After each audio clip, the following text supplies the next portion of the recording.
Bonjour à tous et bienvenue sur la chaîne de l'Examen Crypto. Nous sommes le samedi 15 mars 2025, il est actuellement 9h15. On va faire le point bien évidemment sur la situation du Bitcoin. On va aussi regarder les news, les altcoins. Allez, on s'installe confortablement avec cette cryptomap qui reprend des belles couleurs.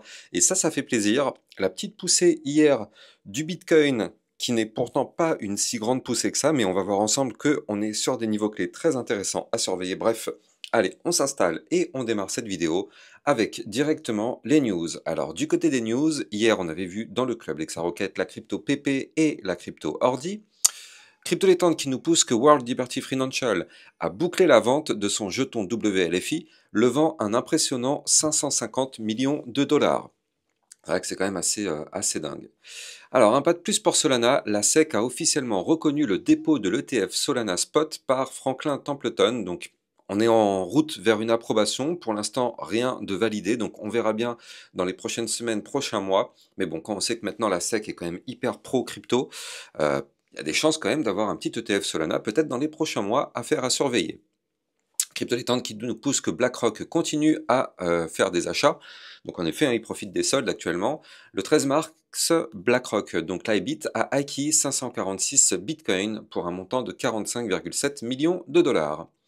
Dans le club Rocket, on avait vu la crypto Sushi. Sur YouTube, hier midi, on avait vu la crypto XRP. Intéressante aussi la crypto XRP, on avait vu pas mal de signaux aussi dessus. N'hésitez pas, hein. Vous le savez d'ailleurs, je rappelle que le midi, je fais aussi des vidéos d'analyse technique, mais beaucoup de personnes ne regardent pas ces vidéos parce qu'ils ne reçoivent pas les notifications. Je rappelle, activez bien la petite cloche afin d'être sûr de ne rater aucune vidéo. Donc vous avez la petite cloche sur YouTube et celle sur Twitter, comme ça vous êtes sûr et certain de ne rater aucune de mes vidéos. La SEC publie un document expliquant la stratégie crypto des USA. Donc on y voit des informations sur l'utilisation de certains tokens. Donc en effet, on a le Bitcoin, XRP, Solana, Cardano, Bitcoin comme réserve stratégique, XRP, paiement et liquidité interbancaire, Solana, vote ID numérique, base de données, Cardano, diplôme, smart contract et infrastructure. Et ça, c'est vraiment sur le site officiel de la SEC, sec.gov.file. Donc c'est quand même leur site officiel, quoi. Du côté du graphique, alors on a une belle ressemblance entre 2020 et 2025, regardez ça. Ici en 2020, on avait eu une poussée haussière, puis un retracement pour revenir retester les niveaux clés qui avaient été breakés avant la poussée. Et après, on a eu un décollage. Et bien regardez ce qu'on a en 2025. On a la poussée haussière, on a le retracement pour revenir retester les niveaux clés qu'on avait breakés. Donc un petit copier-coller de ce qu'on a eu en 2020. Donc si jamais ce copier-coller continue, on devrait s'attendre potentiellement à avoir une phase haussière qui continuerait. Moi, en tout cas, personnellement, je vous l'ai déjà dit, je ne le cache pas, c'est vraiment le type de scénario que j'ai en tête. Je ne pense clairement pas que c'est le bear market, bien au contraire. Je pense qu'on est tout simplement sur un retracement tout à fait sain et tout à fait logique. Mais bon, après, encore une fois, ceci n'est pas un conseil financier et bien évidemment, je n'ai pas de boule de cristal, mais c'est juste mon avis et mes convictions personnelles. Alors hier, on a vu un Bitcoin qui a été chercher son haut de canal. On va regarder ensemble s'il a réussi à breaker ou pas. Du côté de Crypto Létente qui nous pousse que BlackRock franchit un nouveau cap, du côté des fonds de Buidl, donc BUIDL, de BlackRock et Securities, devient le premier fonds monétaire tokenisé à dépasser 1 milliard de dollars d'actifs sous gestion. Je ne sais pas si vous vous rendez compte, c'est juste colossal et c'est une excellente news. Les États-Unis passent à l'action, donc la Maison-Blanche annonce que le gouvernement prévoit d'acheter le maximum de Bitcoin possible dans le but d'accumuler effectivement pour la réserve stratégique, ou bien est-ce que ce serait une simple déclaration, pardon, on verra ça, mais pour l'instant, c'est quand même une très très belle news. Les rôles s'inversent sur le marché, les holders court terme liquident en perte, tandis que les investisseurs long terme ont accumulé plus de 131 000 bitcoins en un mois. C'est quand même assez important. De toute façon, on l'a vu, hein, on l'a vu qu'il y a quand même beaucoup de personnes qui ont capitulé. Effectivement, ça s'est vu dans les commentaires sur Twitter, sur YouTube. Il y a eu des commentaires vraiment de personnes qui ont fui. C'est pas plus mal. C'est pas plus mal parce que justement, c'est toujours comme ça que fonctionne le marché. Le marché est là pour vous faire fuir. Et justement, une fois qu'il y a le moins de personnes dans le train, en général, le marché, eh bien, reprend. Donc c'est tout le temps comme ça. Donc peut-être que ce serait encore une fois le cas. On verra bien dans les prochaines semaines.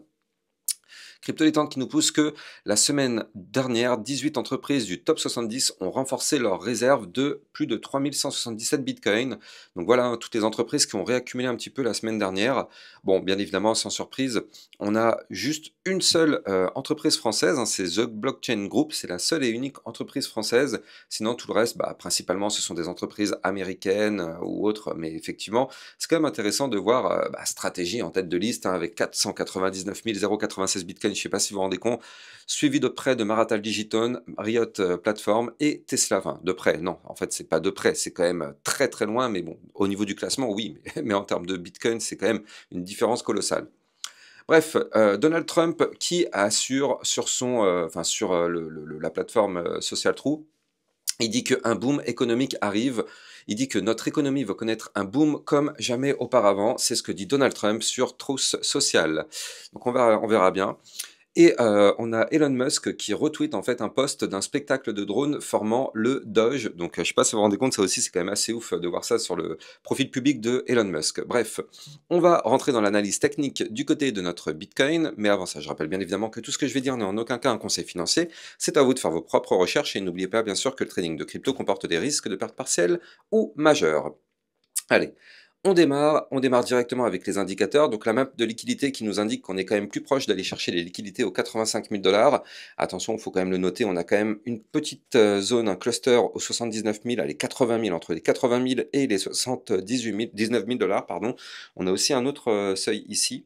Du côté du Fear and Greed Index, on est actuellement dans la peur, on est à deux doigts de repasser dans la neutralité, vous le voyez, 46 à 50, on est dans la neutralité, donc on est vraiment juste à côté.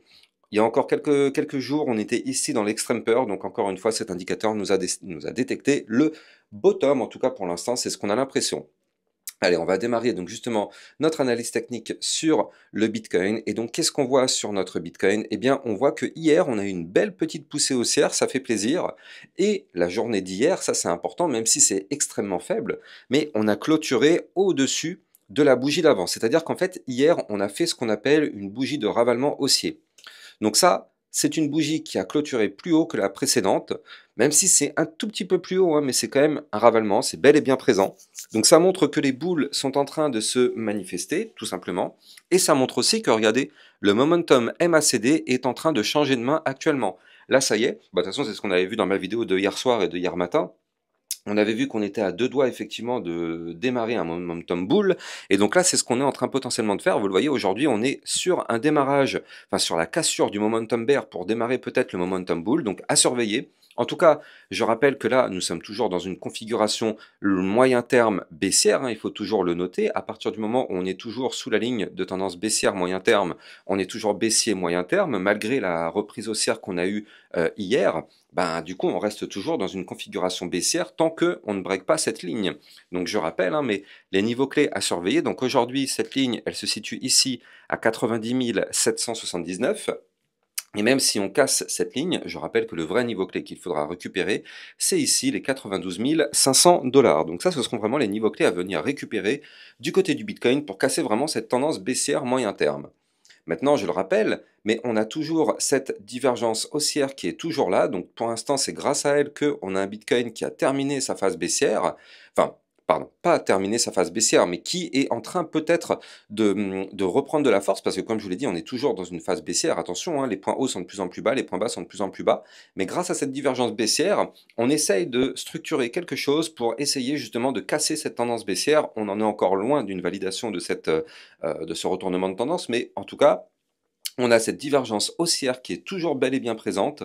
Et donc, si on arrive à valider tout ça, il serait possible que la semaine prochaine, effectivement, notre Bitcoin retourne rechercher, pourquoi pas, les 90 000 $, peut-être même un petit peu plus haut. Donc, il faudra bien évidemment surveiller tout ça. Maintenant, en termes de support, ce qui est intéressant, c'est qu'on est au-dessus du support des 81 533 et de celui des 79 669. Donc ces deux niveaux sont des niveaux de support à revenir chercher si jamais on se fait rejeter par un niveau clé et qu'on retrace. Donc là, attention, pour le moment, on est en train de se faire rejeter actuellement par la résistance des 85 000 $. Hein. Regardez, les 85 016, elle est là, la résistance, c'est la résistance qui nous bloque hein, pour l'instant. Et justement, cette résistance, c'est pas une résistance anodine, donc regardez, notez bien les 85 016, parce que regardez ça, en vue un peu plus court terme, là par contre, on est pile poil posé sur le haut du canal descendant. Donc c'est-à-dire qu'on l'avait vu, ce canal, on savait qu'on pouvait casser le canal par le haut, et ce qui nous aurait effectivement entraîné un mouvement bullish. Et donc là, vous le voyez, on est venu chercher ce canal, enfin ce haut de canal, on est venu le chercher. Pour l'instant, malheureusement, on est en train d'essayer de le breaker, mais on n'y arrive pas pour le moment. Ce qui est intéressant de noter, c'est que là, vous le voyez, en vue court terme, on a quand même ici une inversion de structure validée, hein, avec des points bas de plus en plus haut, des points hauts de plus en plus haut, alors que là, c'était le contraire, les points hauts étaient de plus en plus bas, les points bas aussi. Donc là, on est toujours dans un canal descendant, c'est pour ça que je vous dis que, attention, on n'est pas tiré d'affaire. Globalement, on est toujours baissier, en vue court et moyen terme, mais on est quand même à deux doigts ici d'inverser cette tendance, déjà d'un point de vue court terme. De toute façon, vous le savez, il faut bien démarrer par quelque chose. Donc, il faut d'abord démarrer par la vision court terme, qui peut-être pourra avoir des impacts sur la vision moyen terme, et de toute façon, la vision long terme, on le regardera après tout à l'heure, mais on le sait, je vous l'ai déjà dit depuis maintenant plusieurs mois, la vision long terme est complètement bullish, complètement le Bitcoin. Donc bon, là, en tout cas, on va voir maintenant, c'est le week-end, c'est ça le problème, c'est qu'en général, le week-end, il ne se passe pas grand-chose. Donc là, pour l'instant, on n'arrive pas à casser ce canal descendant par le haut. Ce qui est bien, c'est qu'on est revenu retester le dernier point haut, vous le voyez ici, hein, on avait le dernier point haut qui était à 83 737 $, on est revenu retester ce niveau clé. D'ailleurs, il faut le noter, mais on forme aussi au passage un premier bottom, deuxième bottom, avec une ligne de couche justement sur le niveau clé dont je viens de vous parler.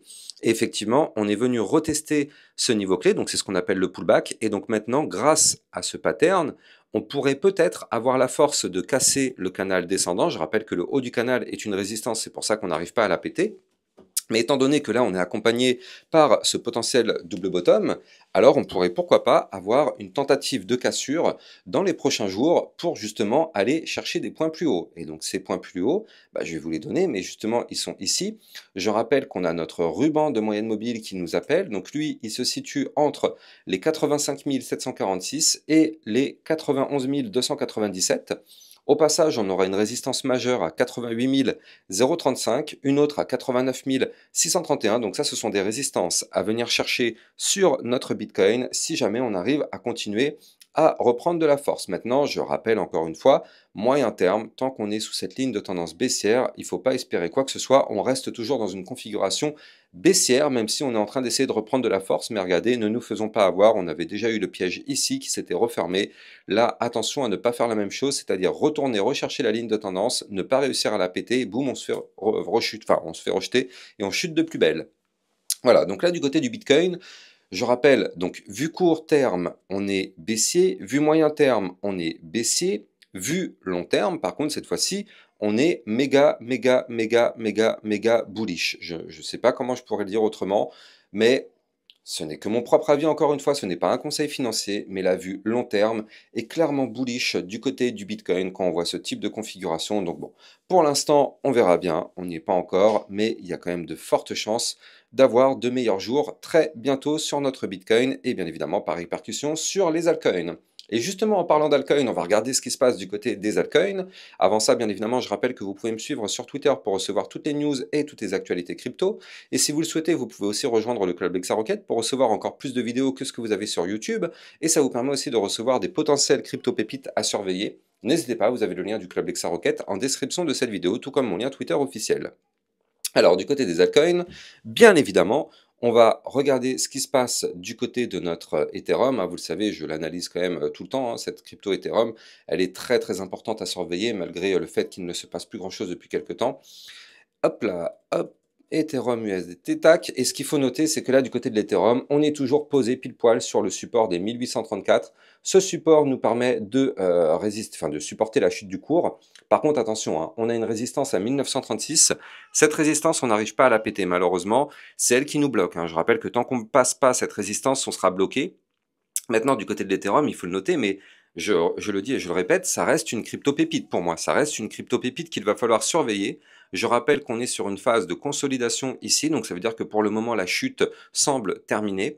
On est en train de consolider ici. Et donc, on a des bandes de Bollinger qui se sont parfaitement resserrées. Donc ça, c'est annonçateur d'un mouvement volatile.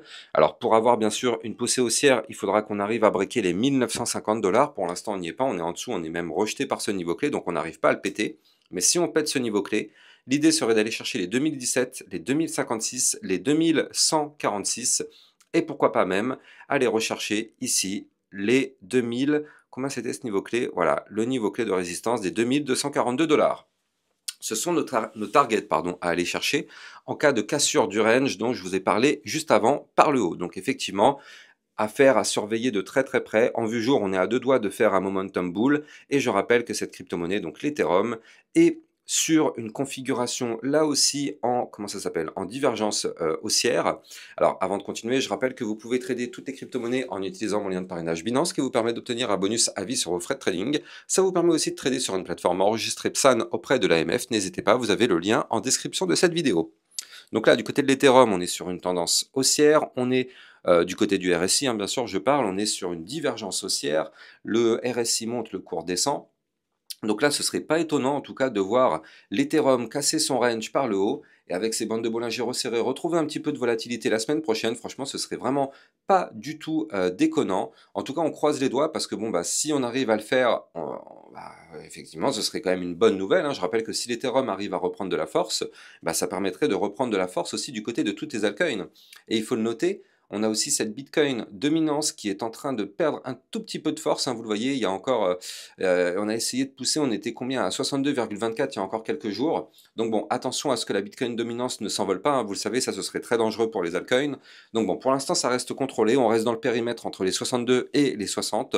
Donc bon, tant qu'on ne casse pas par le haut les 62, ça va, attention à ne pas péter ça par le haut, sinon ça risquerait d'être très impactant du côté des altcoins et malheureusement pas dans le bon sens. Bref, en tout cas, si vous avez kiffé la vidéo, n'oubliez pas de liker, commenter, partager au maximum. Vous le savez, ça participe au référencement de ma chaîne YouTube. Et n'oubliez pas de vous abonner pour recevoir tous les jours 1, 2 à 3 vidéos concernant le Bitcoin et les altcoins. À plus tard, ciao ciao. Bitcoin, Ethereum, you know the drill. Lost it all but came back with the skill.